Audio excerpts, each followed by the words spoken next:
दोस्तों, वैसे तो हमारे पुराणों में कई ऐसी देवियों के बारे में बताया गया है जिन्होंने अपनी शक्ति और तप के बल पर असुर और राक्षसों को मुंह तोड़ जवाब दिया।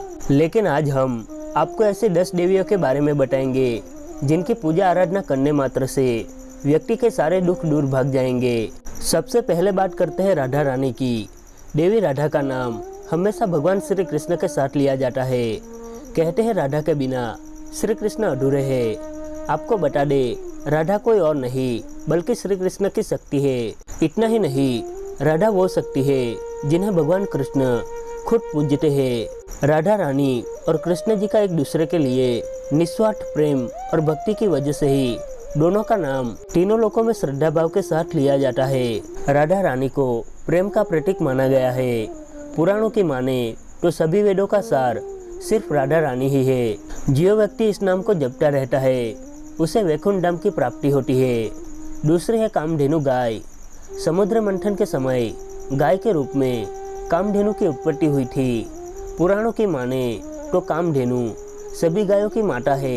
ये कोई और नहीं बल्कि खूबियों की देवी है। इतना ही नहीं, कामधेनु माता के शरीर का हर एक हिस्सा एक प्रतीक के रूप में महत्व रखता है। जैसे उसके 4 पैर हमारे 4 वेदों को दर्शाते हैं, उसके सींगों को देवताओं का प्रतीक माना गया है। गाय का दूध माधव और उससे बनने वाली चीजें मानव जीवन को पोषित करने का काम करती है। इसीलिए हमारे हिंदू धर्म में गाय को धरती की माता कहा जाता है। जो मनुष्य सच्चे मन से कामधेनु गाय की पूजा करता है वह उनकी सारी इच्छाएं पूरी करती है। अब बात करते हैं देवी तुलसी की। हिंदू धर्म में देवी तुलसी को एक पौधे के रूप में पूजा जाता है। आपने इनसे जुड़ी कई कथाएं सुनी होगी। ऐसे ही एक कथा के अनुसार देवी तुलसी अपने पिछले जन्म में भगवान शिव के पुत्र जलंधर की पत्नी थी, जिसका नाम वृंदा था। वृंदा के पतिव्रता की वजह से ही जलंधर को कोई भी मान नहीं सकता था, जिस कारण से वो देवताओं के लिए मुसीबत बन गया। तब भगवान विष्णु ने एक ऐसा छल किया जिससे जलंधर का वध आसान हो गया। भगवान विष्णु की सारी सच्चाई जानने के बाद वृंदा बहुत क्रोधित हुई और उसने विष्णु जी को पत्थर होने का श्राप दे दिया, जिसे आज भी हम लोग शालिग्राम के नाम से पूजते हैं। इसके बाद वृंदा ने खुद को चिता की अग्नि में भस्म कर दिया और पौधे के रूप में जन्म लिया। चौथी है गंगा देवी। देवी गंगा को हम सभी एक नदी के रूप में पूजते हैं, जो सबसे पवित्र नदी मानी जाती है। कहते हैं गंगा स्नान करने से मनुष्य के सारे पाप धुल जाते हैं, साथ ही व्यक्ति को जीवन मृत्यु के चक्र से छुटकारा मिल जाता है। देवी गंगा पर्वतराज हिमालय और हिमवान की बेटी है। पुराणों के अनुसार गंगा एक लौटी ऐसी नदी है जो स्वर्ग, पृथ्वी और पाताल तीनों लोकों में बहती है। 5वीं है सीता माता।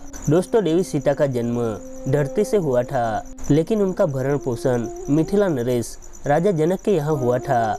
देवी सीता पूरी स्त्री जाति के लिए एक ऐसा उदाहरण है जिनसे बहुत कुछ सीखा जा सकता है। वो सभी स्त्रियों के लिए शक्ति और सदाचार का प्रतीक है।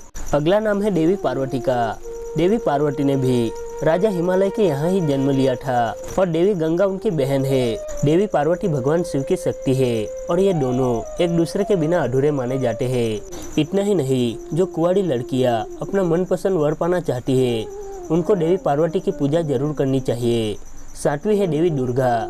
जब सभी देवता महिषासुर के अत्याचारों से परेशान हो गए थे तब उसके वध के लिए देवी दुर्गा की उत्पत्ति की गई थी। सारे ब्रह्मांड में माँ दुर्गा स्त्री शक्ति का प्रतीक मानी जाती है।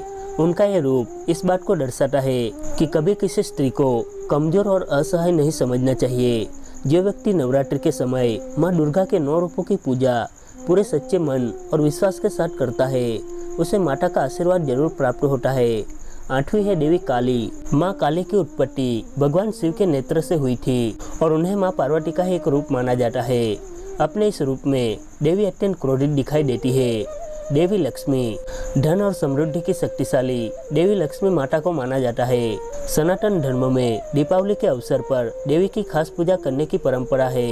आज के समय की बात करें तो इनकी कृपा की जरूरत हर व्यक्ति को रहती है, लेकिन देवी की कृपा उनके भक्तों पर ही रहती है जो सच्चे मन से उनकी आराधना करते हैं। 10वीं देवी है माँ सरस्वती। हिंदू धर्म में माँ सरस्वती ज्ञान और संगीत की देवी मानी जाती है। इनके आशीर्वाद से ही मनुष्य अपने लक्ष्य को प्राप्त करके जीवन में उन्नति कर पाता है। यानी कि जिंदगी में अपना लक्ष्य प्राप्त करने के लिए देवी सरस्वती का साथ बहुत जरूरी होता है, क्योंकि किसी भी व्यक्ति के लिए ज्ञान से बड़ी शक्ति और कोई नहीं हो सकती। आपको यह जानकारी कैसे लगी हमें कमेंट करके ज़रूर बताएं। वीडियो को लाइक और शेयर कीजिए। आपका बहुत बहुत धन्यवाद।